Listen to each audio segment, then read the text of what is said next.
The intersection of endurance sport, health, fitness, and life. Following the evidence where it leads, with the science of self-propelled motion. This is the Endurance Experience Podcast, powered by EventHorizon.tv and hosted by Tony Rich.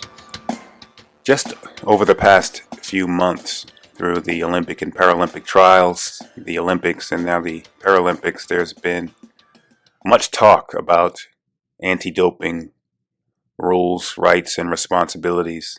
And understandably, for those that may not live in the world of training and coaching athletes for competition, there may be from time to time some questions or confusions about the topic of anti-doping. What is the banned substance list, and what is the criterion for being on that list? What's the 411 on over-the-counter supplements? Can you buy something in a store that's on a banned substance list? What's the objective of an anti-doping agency, and how do they carry out their testing protocols and responsibilities? What's the sample collection process like? Are amateur athletes subject to the same rules? And what's a therapeutic use exemption? And many more questions like this. So I thought it would be beneficial to reach out to my contacts and find someone who could shed light on such questions. And my guest today certainly did not disappoint. On this episode of the Endurance Experience Podcast, I speak with Tammy Hanson. She is the Elite Education Manager for USADA, the U.S. Anti-Doping Agency. USADA is a signatory to the World Anti-Doping Code and is the national anti-doping organization in the United States for Olympic, Paralympic, Pan American, and Parapan American sport. As you'll find, I had a great conversation with Tammy, and I think the listener will come away with greater education, and that's always a good thing. And so we talk about the history of USADA, the catalyst to the organization's emergence, and the core pillars that it's built upon. We talk a bit about the banned substance list, and we even touch a little bit on the marijuana question. And we talk about over-the-counter products and whether or not there are over-counter products on the banned substance list, and whether or not the rules for testing are the same for pros and elites versus amateurs. And then we talk a little bit about the sample collection process, how that's done, and we go a little bit into therapeutic use exemptions and how athletes would go about requesting them. So, again, great conversation, and I hope you enjoy it. So, without further delay, I give you Tammy Hanson.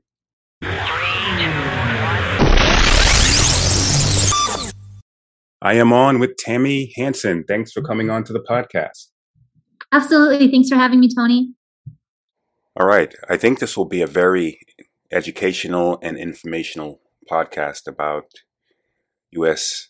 Anti-Doping Agency and answer questions that many people probably have about anti-doping and rules and regulations. I want to talk to you about the banned substance list. I want to talk about how you define fairness, the core pillars USADA is built upon. And I want to talk about how USADA ensures compliance. But before that, in your own words, would you tell our listeners what you do and the scope of your responsibilities at USADA? Yeah, sure thing. I started with USADA in 2015 as the Elite Education Manager. So I oversee the day-to-day operations of all things education for athletes and athlete support personnel as well. So we travel globally to educate athletes on the morals and ethics of competing clean, as well as their rights and responsibilities through the testing process. I see. Thanks for that. Okay, and so we're having this conversation post Olympic trials, post Olympics, and then Paralympics is coming up. And even in the past few weeks, there were many instances and examples of the questions surrounding how anti-doping works. So let's start by talking about the core pillars of anti-doping agencies in the U.S. and what USADA is built upon, and how the organization defines the concept of fairness. Yeah, our core values are respect, service, integrity, teamwork, and responsibility and courage. So we hold ourselves as staff to the same standards of excellence that we would hold athletes to, who fully embrace true and healthy sport. So Right. We're committed to those core values that guide our decisions and actions. And we also encourage athletes to utilize those core values to guide their decisions and their actions as well. So those are really important values to us. Again, respect, service, integrity, teamwork, responsibility, and courage. Courage is a big one, right? Because we want to make sure we're standing up for what's right all the time. Mm-hmm. USADA, we kind of have a stance where we say we're going to do what's right every time, not what's easy. So some of the decisions are criticized or hard, to face publicly, but they're decisions that we have the courage to make because we want to do what's right for clean sport every single time. When it comes to fairness, our mission is to stand with athletes to champion their right to clean sport. Mm-hmm. We're advocating alongside athletes for their rights and their opportunity to compete clean and to achieve their own personal victories through commitment, sacrifice, and hard work. So this means doing everything in our power to make sure that they are playing on a level playing field and pushing for global reform where needed. Right. And as a follow-up to that, a clean sport and a level playing field means to me that irrespective of whether an athlete wins or comes in last, they are held to a uniform standard. Is that fair to say? Yeah, and that's part of that pillar of integrity, right? Ethics and honesty are the foundation for every decision that we make and that we take. And we really encourage athletes to act upon that core value as well. And not just for us and not just for them, but for future generations, for their legacy that they pass down. So you're right, whether you're in first place or last place, at the end of the day, when you look back at your career, can you say you did it the right and the fair way? And Right. can you encourage the next generation to do that as well? We have an awesome program within USADA. It's our True Sport youth sport education program. And it's just an awesome character development spot where we start working with athletes at a very young age, new to sport, on core values and how to just be an athlete that embodies, all the great things that sport bring, Mm-hmm. and encourage athletes as age groupers or that elite level to also be encouraging the younger generation to act in those ways as well. A lot of times we have this win at all cost mentality Right. with the sport culture, and we really strive to change that or to help empower athletes at all ages to have the tools to be able to compete fair and with integrity. Right. Excellent. And so taking a stroll back and just talking about the history, when did USADA start, and what was the catalyst for the organization's emergence and the impact that it's had since then? Yes, so USADA started in 2000, so a relatively new company in comparison, right? 21 years old. And it started because the United States Olympic and Paralympic Committee, which was the USOC at the time, had a task force on externalization. And they recommended that an outside organization, USADA, be created in order to bring credibility and independence to the anti-doping movement within the United States. They really wanted an independent program outside of their organization to be able to manage compliance and ensure fairness within sport. So the short end of it is that the Olympic and Paralympic sport were concerned about the integrity of sport, and within their organization, they wanted to make sure that there was a development of a standard set of rules in and out of competition testing, investigations, and in general, just fighting, to make sure that sport was fair, safe, and clean. Mm-hmm. Got it. And the global impact, obviously, you mentioned the drive for athletes to succeed on all costs. And sometimes this drive can fuel a desire to find the loopholes to performance, and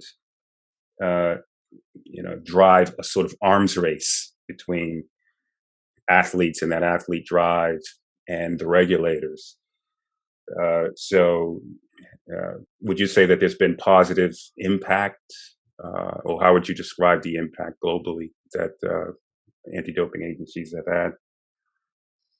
Yeah, I mean, as I said, we're standing with athletes to champion their right to clean sport. And so we're advocating alongside them, both here within the United States and globally, to ensure reform, ensure level playing fields. So whether that be here in the United States or when they're competing internationally, we want to make sure that when they look to the right and they look to the left, that they can feel confident that those they're competing against are clean.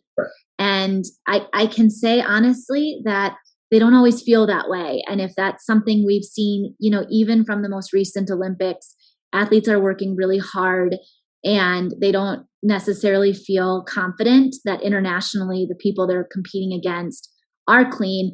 So we want to make sure that we're fighting for reform on the policies and procedures and making sure that those who are not competing clean or that don't have rigorous anti-doping programs are being kept out of those international competitions, and that organizations or countries are being tested at the same level that our U.S. athletes are. We want the cleanest team possible being sent to the Olympics and Paralympics, and we want that for every other country as well. So we certainly consider it part of our mission to stand up globally and advocate and fight for athlete rights to compete on a fair and level playing field. Yes, I agree. I can say from my point of view, we've seen progress over the decades. And as you said, just in this past Olympics, we saw the impact of sanctions by the World Anti-Doping Agency on Russia. So this does show to me that progress is being made on the international stage. All right. So if we can, let's move on and talk about the banned substance list. Just over the past few weeks and months, there's been talk and questions in the public sphere about the list and the criterion for what goes on the banned substance list. And what's the difference between what's on that list and, say, over-the-counter products? And also, what entity is responsible for deciding what goes on the list? Can you comment about that? Yeah, absolutely. That's a really great question. USADA actually does not determine what is on the banned substance list. The World Anti-Doping Agency, or WADA, determines what substances are on the prohibited list. That comes out in October of every year, and it goes live January 1. So as the education team, we receive that list in October, and we spend the next couple of months making sure that athletes are educated on any of those changes. We also have a really great resource, globaldro.com, where athletes and athlete support personnel can check the status of any medication over the counter or prescribed to see if it is prohibited or not prohibited in and out of competition. And so in order for a substance to be on that list, it must meet two of the following three criteria. If it enhances sport performance, if it's a health risk, or if it violates the spirit of the sport, it can be added to that list. So there is a committee within the World Anti-Doping Agency that reviews substances. Organizations, anti-doping organizations like USADA, we are able to provide feedback and recommendations as to what we believe should or should not be on that list. And stakeholders are able to provide feedback as well. So athletes and athlete support personnel can also provide recommendations to WADA or even to USADA that we can pass along if that's something that they feel comfortable with. So there are over 300 substances that are on that list. And there are many over-the-counter substances that are prohibited are on that list. So we always encourage athletes to check anything that goes in their eyes, ears, mouth, nose, or skin at that site, because we want to make sure that they're checking, doing their due diligence. We would hate for someone to test positive for a mistake or for not knowing what they were taking. So we want to make sure that they're checking all substances there. Right. Yeah. And that criterion that you just list is I'm sure very eye-opening to the listeners, right? So when you consider something like why marijuana is on a banned substance list, right? So the three criterion there that you mentioned just provides some enlightenment on why, right? Because we've seen just a lack of understanding with this. People saying, "Oh, but it's legal. Oh, but it doesn't enhance performance." Well, that's not the only criterion, right? And so your education there on the three criterion allows us to have more understanding on why something like that is on the banned substance list. Yeah, and I would also just say too, our website is a really great resource for anyone who does have questions about those things. We have a lot of resources there. We have an open letter that outlines our stance on marijuana specifically. So if people are questioning the decision that's being made or they see something in the news that they're unsure of, absolutely the first resource is just to go to the website, search in our search box, the topic that they're having a question on, and really helps them be able to get a full picture of what our stance is, what we're talking about, and our move forward in innovation and testing. Yes, and just to add, these athletes are accomplishing incredible and sometimes risky feats of athleticism. Cyclists descend from mountains at 50 plus miles per hour. And we know what gymnasts do. They run as fast as they can, jump in the air, and do incredible acrobatic sequences. And these are just a couple of many examples you can give. So the criterion for a prohibited substance, the substance could, as you say, represent an actual or potential risk to the athlete. To me, that perfectly explains why a substance might end up on a prohibited list, even if a person can't immediately conceive of a way that it might enhance performance. So let's move into how you ensure compliance in top athletes in competition and an age group competition. Can an age group athlete or an amateur athlete get tested as well? Yeah, so any athlete that is a member of a national governing body is subject to testing. So when that membership is renewed or applied for, that enters an athlete into essentially USADA compliance. And it's important for those athletes to make sure that they understand what rules they are subject to. Sometimes we'll be doing events and an athlete will walk by an age grouper maybe and say, "Oh, that doesn't apply to me. I'm not subject to testing." Or they'll say, oh, that doesn't apply to me because I don't use performance enhancing drugs. I would take steroids. And it's a nice gateway conversation into actually any member is subject to testing. So this absolutely applies. And it's a great conversation to have to say, there's actually over 300 substances on that list. So there's many over-the-counters medications that you need to be aware of as well. So I encourage anyone who sees the topic of your podcast and says, oh, I don't think that applies to me. It actually could apply to you if you're a member of a national governing body, which my guess is that many people in the audience are. Comes to the elite level athletes, we have a testing pool within USADA. So we have anywhere from 2,000 to 2,500 athletes, and they're the top athletes within their sport that are in our testing pool. They are subject to regular out of competition testing. They file whereabouts with us, which is where they're telling us where they're at for no notice testing. So they have to go in, they have an app and they have a website account where they're actually giving us scheduling information so that we can randomly or random to them test them without notice. That's interesting. Yeah. Our testing is not random to us. So we have a very strategic testing plan that we work with internally. But for them, they wouldn't know when they're going to be tested if they're part of that testing pool.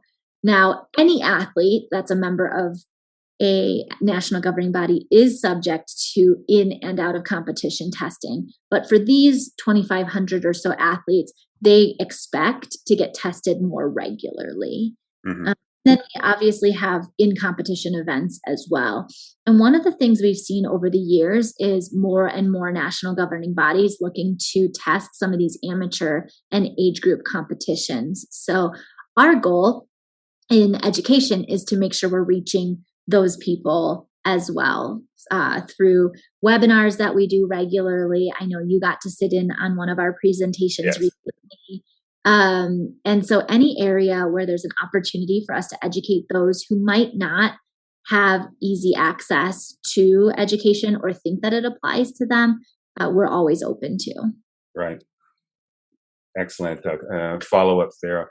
So on the whereabouts, right? So the athlete will publish their whereabouts, where they're going to be. So an athlete wouldn't be able to just be somewhere else. What happens if an athlete just decides that they're going to be somewhere else when you show up? Yeah, so there's actually, if an athlete is not where they're supposed to be when what they've put on their whereabouts, it's considered a whereabouts failure. And 3 failures within a 12-month period is an anti-doping rule violation, which could result in a sanction. Interestingly enough, there are 11 anti-doping rule violations, and a positive sample is just one of the 11. So whereabouts not updating or telling us where they're going to be or providing accurate information, another one. Aiding, trafficking, embedding is an anti-doping rule violation. Whistleblower retaliation would be considered an anti-doping rule violation. So again, there's a host of reasons why someone could receive an anti-doping rule violation. And it's important even for athlete support personnel to be aware of that because, let's just say a team doctor gave an athlete a prohibited substance. That's an anti-doping rule violation. So that's why we want to make sure that not just the athletes, but the athlete support personnel are aware of what they're allowed to take and not allowed to take. Got it. And in general. Yeah. Interesting. And so obviously the testing process, having someone knock on your door and asking for bodily fluids, I can't think of anything more personal than this. So how do you ensure, and feel free to give as more or less information as you deem necessary, but how do you ensure that is coming from that person's body, right? So in the old days, people found loopholes by giving someone else's urine, say. How do you ensure compliance there? Yeah, we have a pretty rigorous policy and procedure when it comes to the sample collection process. Again, all of that can be located on our website. So if anyone has any questions about what that process looks like, they can absolutely reference our website. We have a pocket guide, which is a tangible resource that athletes and athlete support personnel can look at as well. But there's many different ways that we're looking at a sample to ensure that it is following the compliance and that it is the person who's providing the sample. The athlete does have to remain in direct observation of the doping control officer or the chaperone while providing the sample. So the doping control officer has to physically see the urine leave the body. A temperature is taken on those samples to make sure that it falls within, the correct temperature. And, we even have the refractometer where we're looking at the specific gravity of the sample to make sure that it's not too dilute. So the process is very secure, but also we have initiatives in place to ensure that the athlete isn't utilizing the sample. Got it. Yeah, that's pretty thorough. And another follow-up that I have here is on positive tests. What is the arbitration process like if there is an arbitration process and somebody says, "Oh, yeah, that positive test, I ate something. I ate something, and that was the reason why it came positive." What is the arbitration process like? So after a sample is collected, the athlete receives the results back within 6 to 8 weeks. And at that point, if it is an adverse finding, so there was a prohibited substance found in the sample, the athlete has the right to have their B sample tested. And at that time, they can all be present. They can have a legal counsel be present for that test. At that point, they have the option to say, yes, I took that substance. They can talk to our lawyers about exactly what happened, the specifics of that, of the situation, and a sanction can be handed down at that point. If the athlete would like to move forward with arbitration and they want to fight the case, they feel like they have more details and information that would help them get a reduced sanction, then they can absolutely bring it to arbitrators. It's an independent arbitration board that would hear the case. So USADA would bring lawyers to the arbitration, the athlete would bring lawyers to the arbitration, the case would be presented, and then those arbitrators would be the ones who would ultimately be handing down the sanction.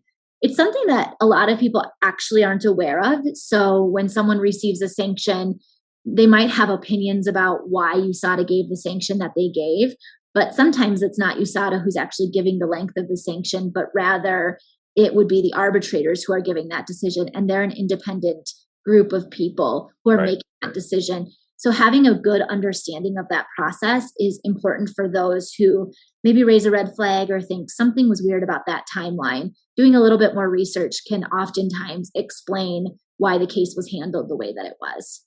Right. Excellent. All right. You've been very generous with your time. Let's finish up and talk about Therapeutic Use Exemption, a TUE. So from time to time, an athlete might have to take some medicine or medication for their health. How does an athlete request such an exemption, and when may it get approved or denied? Yeah, so there, are 300 substances on that prohibited list. One of those substances is insulin. Insulin is prohibited at all times. Obviously, if you're diabetic, you need insulin to survive. So if you have a medical necessity to take a prohibited substance, you can absolutely file for a therapeutic use exemption. The application process is rigorous. It does require doctor involvement where they're helping supply documentation to show the medical need exists. So a couple of years ago, USADA created a therapeutic use exemption pre-check form. And the pre-check form is about 10 questions long. It's pretty simple, and it allows athletes to go in, answer the quick 10-step questions. It takes less than 2 minutes to complete. And then a member of our team will reach back out to let them know what the next steps are. Do they need to file for that application, or are they okay to just keep that pre-check form on file? So anyone who goes to Global Dro and checks out a medication and they see that it's prohibited, but they know they need it, can start with that pre-check form, which is found on our website. If they hear back from us that they do indeed need a therapeutic use exemption form, that's when they'd go ahead and fill out that application. It does take about 30 days to process, so we encourage them to do it immediately. It's actually, again, an independent team of doctors that is reviewing that case. So it's an independent team of doctors. USADA is not making the decision about who receives a therapeutic use exemption and who does not. And that's why it can take a little bit longer, because we're relying on a different committee to make those decisions. If it is denied, the athlete does have the right to go to the World Anti-Doping Agency to resubmit and argue their case for needing that therapeutic use exemption as well. There are cases where there's an emergency, where an athlete needs to get their medical needs taken care of. We always want athletes to get their medical needs taken care of, but then they immediately after need to file for that therapeutic use exemption to make sure that they have all the documentation in place as well. Yeah. And how, if you know this, maybe you don't, but how stringent do they hold the quote unquote medical need, right? So there's the person that has seasonal allergies, that has the inhaler that they may use once in a while. There's someone that might have insulin that they need to save their life. Or, there's testosterone, where someone can say, oh, well, I'm getting older, so that's the reason why I'm taking testosterone. So that term medical need, I'm sure, can be subject to interpretation. And is that the reason why there's the committee? Yeah, medical need is not necessarily subject to interpretation from the medical committee. They have very clear, studies that need to be completed, tests that need to occur. So I couldn't just go into my doctor and say, hey, I'm having trouble breathing when I'm running, I need an inhaler. Mm-hmm. Absolutely need to take the specific asthmatic tests and show their levels in order to prove the medical necessity. Our annual report is published every year, where we're completely transparent on how many therapeutic use exemptions are applied for, how many actually are received, for what substances. And it's a pretty straightforward process, and not all therapeutic use exemptions are approved. Many of them are declined because they don't meet the thresholds that the therapeutic use exemptions require. There's some specific requirements, right? It has to be medical necessity. Prior use doesn't mean they're just going to get approved for it. The dose at which they're taking needs to bring them to a normal functioning. They couldn't be receiving performance enhancement based on the dose that they're taking. There can't be an alternate substance that they could take for that particular medical condition. So there's a lot that goes into the process and the decision making. Yeah. I think the listeners may find that eye-opening. I mean, if any athlete contestant, even amateur athletes, there are probably many people out there that are saying right now, do I need to get a therapeutic use exemption for that inhaler or whatever it is that I have? So, okay, I think we covered a lot of ground, and just on the ground we covered, I think this has been very educational. Before we go, is there anything else that you would like to end with about USADA, or where can people find information? I think you mentioned the website. Do you have social media presence as well? Yeah, we absolutely are on Twitter, Instagram, and Facebook. And I think the thing I want to leave people with is that there are people at USADA standing by to help if they have questions, to call us.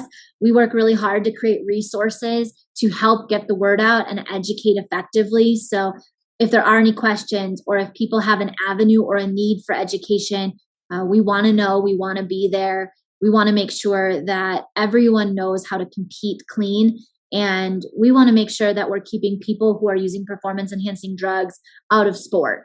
And we want to make sure that those who aren't using performance enhancing drugs to cut corners and to cheat know the rules, so that they don't test positive by mistake or by accident. So that's our goal, and anything that we can do to help support athletes and athlete support personnel in achieving that would, at the end of the day, be a blessing for us. All right. Thank you, Tammy Hanson, for coming on to the podcast. Really appreciate it. Yeah, thanks so much for having me.